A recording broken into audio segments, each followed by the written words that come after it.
اعوذ باللہ من الشیطان الرجیم بسم اللہ الرحمن الرحیم۔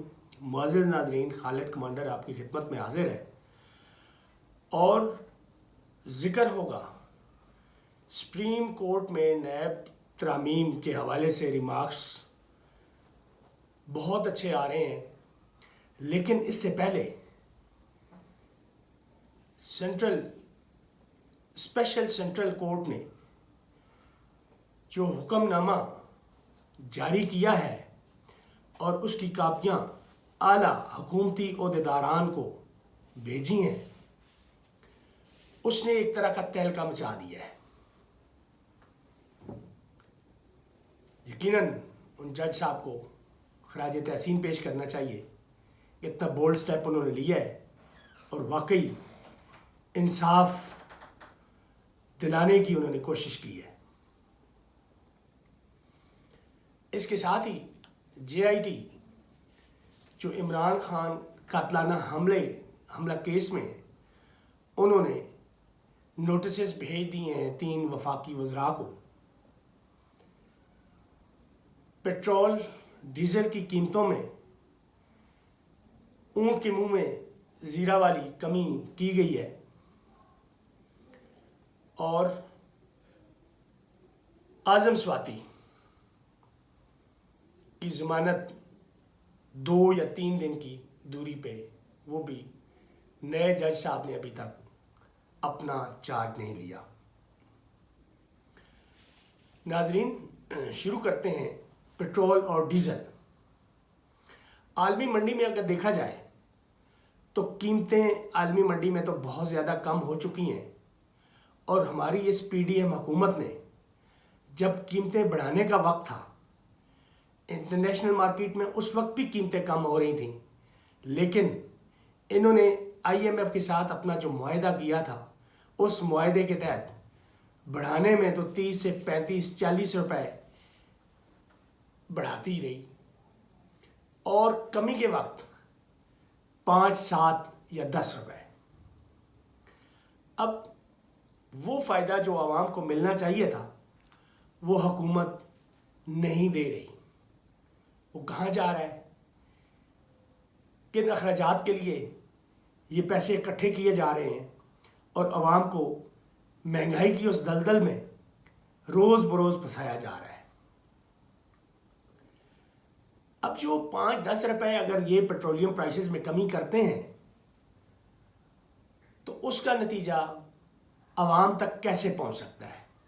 ہرگز نہیں پہنچے گا، کیونکہ جب 30 سے 40 روپے انہوں نے بڑھائے، ہر چیز کی قیمتوں میں، کرایوں میں ایک دم اضافہ ہوا 30-40%، اور جب 3 دفعہ بڑھائے انہوں نے تو وہ کرائے کی قیمتوں میں 2 گنا 3 گنا اضافہ ہو گیا ان ٹوٹل۔ لیکن اب یہ 5-10 روپے کر کے یہ جب کم کر رہے ہیں تو کرایوں میں جو عام ہمارا طبقہ استعمال کرتا ہے پبلک ٹرانسپورٹ، اور جو چیزیں مہنگی ہو رہی ہیں ٹرانسپورٹیشن کے دوران، ان کرایوں میں کمی نہ ہونے کے برابر آپ دیکھ پائیں گے، کیونکہ ٹرانسپورٹر جو ایک دفعہ لیول اچیو کر لیتے ہیں پھر اس سے ان کی واپسی بہت مشکل ہو جاتی ہے۔ اور ساتھ ہی آپ یہ دیکھیں کہ حکومت نام کی کوئی چیز نہیں ہے۔ آپ سفر کر لیں، آپ کو کہیں کرایہ نامے پہ آپ کو پابندی تو بڑی دور کی بات، آپ کو کرایہ نامہ ہی نہیں ملے گا۔ ایک ہی روٹ پہ چلنے والی گاڑیاں، ایک ہی طرح کی گاڑیاں، ان کے کرایے میں آپ کو واضح فرق نظر آئے گا۔ اور اس اونٹ کے منہ میں زیرے والی جو کمی ہوئی ہے پیٹرولیم پرائسز میں، یہ آپ یہی سمجھ لیں کہ عوام کو اس کا کوئی کسی قسم کا فائدہ نہیں ہوگا۔ یہ حکومت اس عوام کے ساتھ بہت زیادتی کر رہی ہے، ظلم کر رہی ہے۔ بجائے اس کے کہ اپنے اخراجات کو کم کریں، عوام پہ ظلم و ستم جاری ہے۔ اگر صرف میں بلاول صاحب کی شاخرشیوں کا ذکر کروں تو انہوں نے ان 6-7 مہینوں میں 185 کروڑ خرچ کیا ہے عوام کے ٹیکس کے پیسوں سے. اور بلاول صاحب یا تو ہوا میں رہے ہیں یا بیرونی دوروں پہ رہے ہیں. کبھی کبھی ان کا دورہ پاکستان میں ہوتا ہے. اتنی بڑی سیلاب کی آفت آئی سندھ میں، جو ابھی تک وہ لوگ بے یارو مددگار پڑے ہیں. ان کے لیے بلاول صاحب نے کتنا ٹائم نکالا. اور یہ صرف بلاول کی بات نہیں ہے، ایک حکومتی جتنے عہدیدار ہیں انہوں نے کوئی کسر نہیں چھوڑی بیرونی دوروں میں اور شاہ خرچیوں میں، اپنے جاہو جلال دکھانے میں کسی قسم کی کمی نہیں چھوڑی. عوام کو نیچا دکھانے کے لیے، عوام کو امپریس کرنے کے لیے، دوسرے ملکوں میں مہنگے ترین ہوٹلوں میں رہنا، عیاشیاں کرنا، دوروں پہ دورے کرنا، یہی ہم نے دیکھا ہے اس پی ڈی ایم کی امپورٹڈ حکومت میں. بات کریں گے عمران خان کے قاتلانہ حملے کی. جے آئی ٹی نے نوٹسز جاری کر دی ہیں پیش ہونے کے لیے رانا ثناء اللہ، جاوید لطیف، مریم اور اورنگزیب. اور اس کے ساتھ ہی نوٹسز کے ساتھ ہی جو کچھ ان کے مشیران وزراء کا رد عمل آیا ہے، اور یہاں تک کہہ بیٹھے ہیں کہ یہ نوٹسز تو ردی کی ٹوکری میں جائیں گے. یہ وہ لوگ ہیں جو رول آف لا کو کس طریقے سے دیکھتے ہیں، کس نظر سے دیکھتے ہیں، اور ان کے سامنے اس طرح کے نوٹسز کی کیا حیثیت ہے. وہ لوگ تو یہ سوچ بھی نہیں سکتے کہ اس طرح کا نوٹس ان کو دیا جائے، اور انہوں نے صاف صاف کہہ دیا ہے کہ ردی کی ٹوکری میں جائیں گے. اب دیکھیں گے کہ یہ جے آئی ٹی کے سامنے اپنے آپ کو پیش کرتے ہیں. جے آئی ٹی جو سوال نامہ ان کو دیتی ہے اس کا جواب دیتے ہیں. کس طریقے سے دیتے ہیں، کیا دیتے ہیں، یہ آنے والے وقت میں ضرور پتہ چل جائے گا، اور ان کا رد عمل بھی سامنے آ جائے گا کہ یہ کتنے سیریس ہیں قانون و انصاف کے حوالے سے. اعظم سواتی جو بلوچستان اور سندھ ہائی کورٹس کی مہربانی کی وجہ سے، ان کے بولڈ ذہن کی وجہ سے واپس اسلام آباد آ گئے ہیں، اور ان کو جوڈیشل ریمانڈ پہ رکھا گیا ہے، اور ان کی ضمانت کا فیصلہ بھی محفوظ ہو چکا ہے. لیکن جج صاحب کی ٹرانسفر، نئے جج صاحب کا ابھی تک چارج نہ لینا اس راستے میں ایک رکاوٹ ہے. شاید اگر 19 تک وہ اپنا عہدہ سنبھالتے ہیں، اپنا چارج سنبھالتے ہیں، تو شاید اعظم سواتی صاحب بھی باہر آ جائیں. اور پھر جو اس طرح کے حربے استعمال کرنے والے ہیں، اس طرح کے لوگوں کو ڈرانے والے ہیں، اور اس ڈر خوف کو عام کرنے والے ہیں کہ باقی لوگ جو بولنے والے ہیں، حق سچ کی آواز اٹھانے والے ہیں، وہ یہ دیکھ لیں کہ اعظم سواتی پھر باہر آ رہا ہے، اور دیکھیں گے کہ ان پہ کیا اثر پڑا ہے. وہ یقیناً، میں یقین سے کہہ سکتا ہوں کہ وہ پہلے سے زیادہ حق اور سچ کی آواز اٹھائیں گے اس ملک و قوم کے لیے، عدل و انصاف کے لیے. ان کی آواز آپ کو نظر آئے گی، آپ سنیں گے. بات کریں گے محترم جج بخت صاحب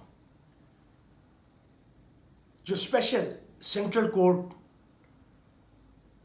کے جج ہیں، اور نیب میں جو کیسز واپس کیے گئے ہیں، نیب قوانین میں ترمیم کے نتیجے میں جو کیسز نیب میں کلوز ہوئے، اور وہ اوپر نیچے اپنی من پسند عدالتوں میں بھیجے جا رہے ہیں. اور کئی ایسے لوگ ہیں جنہوں نے فائدہ اٹھایا ہے کہ نیب سے اپنی جان چھڑائی ہے، اور اپنی من پسند عدالتوں میں ان کے کیس لگوائے جا رہے ہیں. لیکن آفرین ہے ان جج صاحب پہ جنہوں نے ایک ریٹن آرڈر بھیج دیا ہے پرائم منسٹر کو، وزیر قانون کو، پارلیمانی سیکرٹری برائے انصاف و قانون، چیئرمین نیب اور اسی طرح کے متعلقہ جو بھی لوگ ہیں ان کو انہوں نے ریٹن بھیج دیا ہے کہ یہ قانون کو واضح کیا جائے.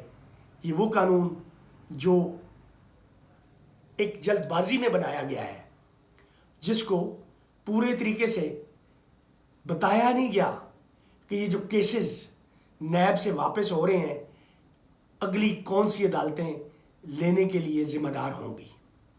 جب یہ چیز قانون میں کلیئر ہی نہیں ہے، اس میں کلیئرٹی نہیں ہے، تو نیب کس حوالے سے یہ مختلف عدالتوں کو کیسز بھجوایا جا رہا ہے، کس قانون کے تحت بھجوایا جا رہا ہے. اور اس میں کچھ اور چیزیں بھی سامنے آئی ہیں کہ جب یہ قانون بنایا گیا، اس میں تو کوئی شک شبے والی بات نہیں ہے کہ انتہائی عجلت میں، انتہائی جلد بازی میں، بغیر سوچے سمجھے، بغیر تحقیق کے، بغیر بحث و تکرار کے اس قانون کو پاس کیا گیا. قومی اسمبلی سے صدر نے نہیں اس کو پاس کیا، اور پھر اس کے بعد جوائنٹ سیشن سے اس قانون کو پاس کروایا گیا. اور وہ لوگ جو اس وقت حکومت میں بیٹھے ہیں وہی اس قانون سے فائدہ اٹھانے والے ہیں، جو کہ سپریم کورٹ کے چیف جسٹس نے بھی اور باقی جج حضرات نے بھی یہ کہہ دیا ہے کہ 90 to 95% وہ لوگ ہیں اس قانون سے فائدہ اٹھانے والے جنہوں نے یہ قانون بنایا ہے. یہ چیزیں ان جج صاحب نے ان کو لکھ کے بھیج دی ہیں کہ اس کو واضح کیا جائے. اور جب اس قانون کو بنا رہے تھے تو اس وقت ویک کے کچھ ڈیز ہوتے ہیں، ان ویک ڈیز میں کچھ ان کے اپنے رولز ہیں، ایس او پیز ہیں کہ اسمبلی نے کیا کارروائی کرنی ہے. تو اس دن، جس دن اس قانون کو، اس ایکٹ کو پیش کیا گیا، کارروائی کچھ اور ہونی تھی. اس کارروائی کو انہوں نے معطل کیا، اس قانون کو معطل کیا اور اس کو ٹیبل پہ رکھا گیا. ایک اور اسی طرح شارٹ کٹ انہوں نے مارا. اگر یہ کیس قائمہ کمیٹی میں تھا تو قائمہ کمیٹی کے لیے 30 دن کا ٹائم ضروری تھا کہ 30 دن اس پہ عمل درآمد کرتے، سوچ و بچار کرتے، گفت و شنید کرتے اور اس کے بعد اس بل کو پیش کرتے. لیکن قائمہ کمیٹی نے بھی اس ساری چیز کو دیکھنے بھالنے کی کوشش نہیں کی، اور جو آرڈرز تھے، کہاں سے آرڈرز تھے، کس طریقے سے آرڈرز تھے، اس کو منوان 6 دنوں کے اندر پیش کر دیا، جو کہ یہ بھی ایک غیر قانونی ہے. اسمبلی کے جو رولز ہیں اس کی خلاف ورزی ہے. اور اگلی بات کہ یہ ہمارے جو لا میکرز ہیں، ان کے لیے منیمم 2 دن کا وقت درکار ہوتا ہے تاکہ کوئی بھی بل پیش کیا جائے، کوئی قانون پاس کرنے کے لیے ان کے سامنے لایا جائے، تاکہ اس کو یہ پڑھ سکیں. 2 دن اس کو ٹائم دیں، اس پہ اپنا ذہن لڑائیں کہ یہ صحیح ہے اس ملک اور قوم کے لیے یا غلط ہے. لیکن انہوں نے وہ ٹائم بھی نہ دیا اور کچھ منٹوں میں اس قانون کو پاس کر کے سینٹ میں بھیج دیا. تو اتنی بھیانک قسم کی قانون کی شدید خلاف ورزیاں کی گئی ہیں اس قانون کو پاس کرنے کے لیے. تو کیا اب عدالت عظمیٰ یا باقی جج حضرات جن کے پاس یہ کیسز بھیجے جا رہے ہیں وہ اس قانون کا تماشا دیکھتے رہیں گے؟ قانون کی رکھوالی عدلیہ کا کام ہے. آئین اور قانون اس کو امپلیمنٹ کروانا، قانون اگر کوئی غلط بناتا ہے تو اس کو بھی اس کی جانچ پڑتال کرنا بھی عدلیہ کا کام ہے. اور یہی اس وقت وہ کر رہے ہیں. دیر ضرور انہوں نے کی ہے سپریم کورٹ میں، اس میں کوئی شک نہیں ہے کہ سپریم کورٹ نے دیر کی ہے، لیکن اس کی اپنی ان کے پاس وجوہات ہوں گی کس وجہ سے انہوں نے کیا ہے. نہیں ہونا چاہیے تھا، کیونکہ ایک طرح سے وہ بھی تو کہتے ہیں اگر انصاف میں کچھ دیر ہوتی ہے، دقت ہوتی ہے، ڈیلے ہوتی ہے، وہ بھی انصاف کا قتل ہوتا ہے۔ تو یہ ایسی چیزیں ہیں جو اس معاشرے کو، اس عوام کو، اس ملک کو برے طریقے سے متاثر کر سکتی ہیں۔ ان کو ٹاپ پریارٹی وار فوٹنگ پہ ان کو دیکھنا چاہیے تھا، لیکن وہ چیزیں نہیں دیکھی گئیں۔ خیر، دیر آیت درست آیت، اور میں داد دیتا ہوں جج بخت صاحب کو، جنہوں نے اتنا بڑا سٹیپ لیا اور ایک زوردار تماچا مارا حکومتی عہدیداروں کو، اور ان کو اب مجبور کر دیا ہے کہ اس کی وضاحت پیش کریں کہ کیوں اس طرح کے قانون بنائے گئے ہیں جس سے عدل و انصاف کا کوئی نام و نشان ہی نہیں رہتا۔ حضرات، اس کے ساتھ ہی اجازت چاہوں گا۔ اللہ حافظ۔ پاکستان زندہ باد۔